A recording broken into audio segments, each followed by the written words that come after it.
It's running. All right, so our wound is clean. We're putting down our drape, protecting our good skin. Beautiful. We're going to run it up the leg.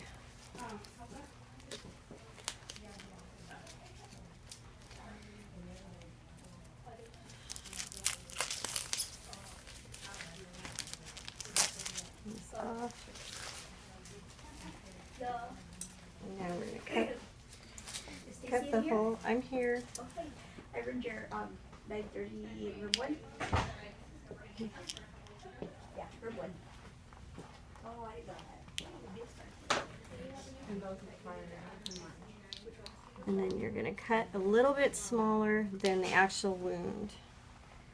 Yeah, because then it just lays in just right in there.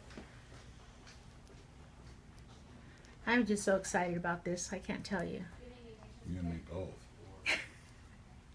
Okay. Beautiful. Yeah. So our skin is protected. Yeah, beautiful. Now it doesn't matter how big our foam is. In fact, I often overlap Because now you can. because I can. Yeah, I love it. This also will help smash down wound edges so they lay a little flatter for you. We want to make this.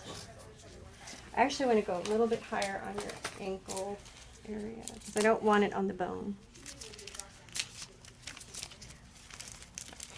So then when we're putting the protective layer on this area, we can cause problems for circulation up on top there. Right. When you put the vac pad here, there's a bone, and you can cause pressure ulcers to happen right there. Okay, so we're going to run this just right up here.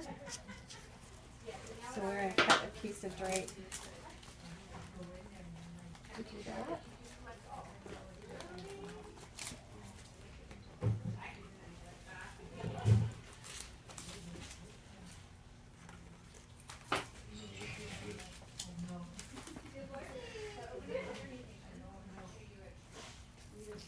And you can overlap your borders now because you've got your skin protected.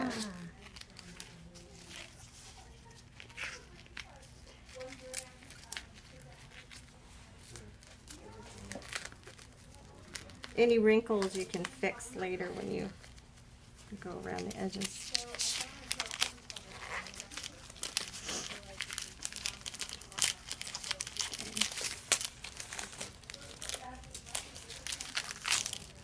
And when this has happened to me before where I've had a little bit of tissue like that, is that okay? Uh-huh, because when I turn it on, I can push it. Oh, okay.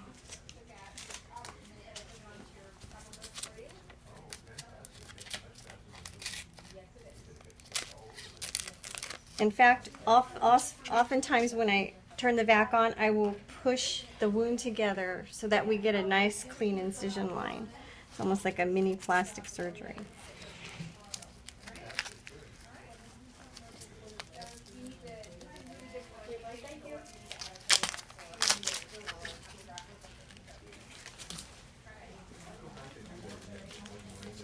I always border this piece because it's a little bit thicker and you usually get leaks around there. Yeah, we do that as well.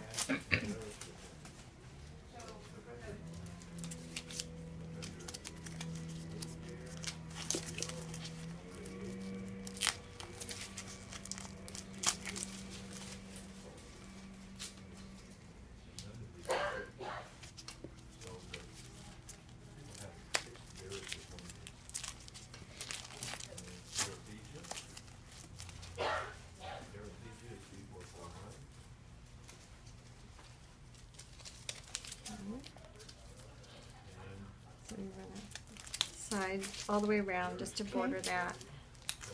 And then I will oftentimes, especially because feet, they have more tendency to leak because they have lots of nooks and crannies and different angles.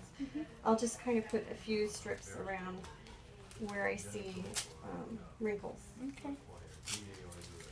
And then an extra one here around the toe area. Because it's pretty common To have leaks there. Yeah. Yeah.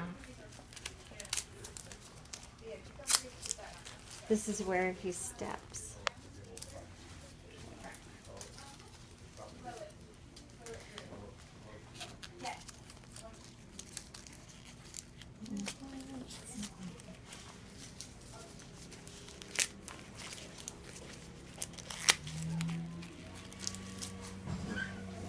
One here, and then we're ready to try to turn the vac on, and hopefully we'll have Good success. suction, yeah.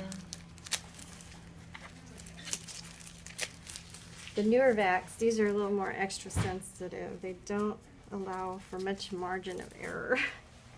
Right.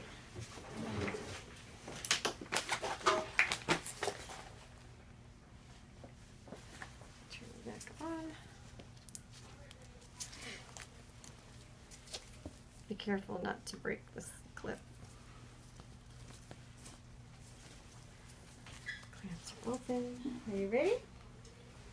So when the vac goes on, I'm actually going to push this a little bit over here, and it's covered now.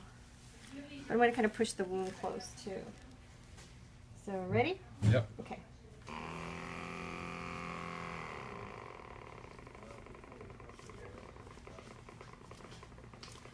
And we feel around for any leaks.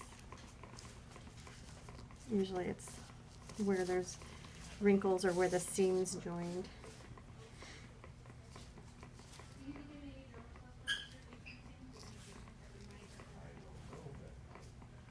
Sounds Sounds pretty good. Sounds good. Okay. So we're going to pad with an ABD and then acrylics roll, and then That's he'll good. be good.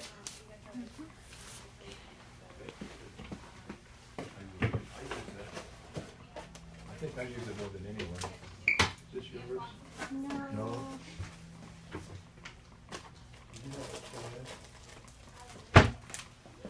So what do you think? I think it's beautiful. Looks I really can good. see a world of difference already than stuffing it all. I mean, it was so stuffed in there, I couldn't understand how it was going to hold it closed. Yeah. So this will help with the negative space and help to pull it together. It makes that more will- sense than trying to push it away because You there's can so add- much foam in Yeah, there. you can actually keep a wound open longer By Exactly. putting more by foam stuffing in there. it too much. Okay. So that's how it's done. Yeah. That's great.